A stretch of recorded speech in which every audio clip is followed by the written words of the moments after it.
ହେ guys ମିଳିଗଲା ଆମର ଆଜିର ଗୋଟେ ପାର୍ସଲ। ତ ଏଇଟା କେଉଁ ପାର୍ସଲ କ'ଣ ଆସିଛି ଚାଲନ୍ତୁ ଅନବକ୍ସିଂ କରିବା ଆଉ ଦେଖିବା କ'ଣ ଆସିଛି। ତ ଷ୍ଟାର୍ଟ କରିଦେବା ଆମର ଅନବକ୍ସିଂ। ତ ଦେଖିଲା ବେଳକୁ ତା ଭିତରୁ ଦୁଇଟା ପ୍ୟାକ୍ ବାହାରିଲା। କ'ଣ ସେ ପ୍ୟାକ୍ ଦୁଇଟା ଖୋଲୁଛ ଦେଖିବା କ'ଣ ତା ଭିତରେ। ୱାଓ ହ୍ୱାଟ୍ ଏ ନାଇସ୍ କି ମନି ପର୍ସ ଗୋଟେ ତା ଭିତରୁ ବାହାରିଲା। ତ ଆଉ ଗୋଟେ ପାର୍ସଲ ଭିତରେ କ'ଣ ଅଛି ଦେଖିବା। ତ ୱାଓ ସେଟା ବି ସେଇ ପାର୍ସଲରୁ ବାହାରିଲା ମନି ପର୍ସ। ତ ଅତି ସୁନ୍ଦର ହେଇଛି ସେ ମନି ପର୍ସ ଦୁଇଟା।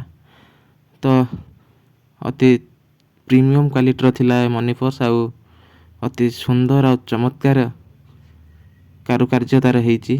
ତ ଯଦି ଆପଣମାନେ ଚାହୁଁଛନ୍ତି କିଣିବାକୁ ତାହେଲେ ମୁଁ ଲିଙ୍କ୍ ଦେଇଦେଇଛି ଡେସ୍କ୍ରିପ୍ସନରେ। ତ ଆପଣମାନେ ସେଠୁ ଯାଇକି କିଣିପାରିବେ।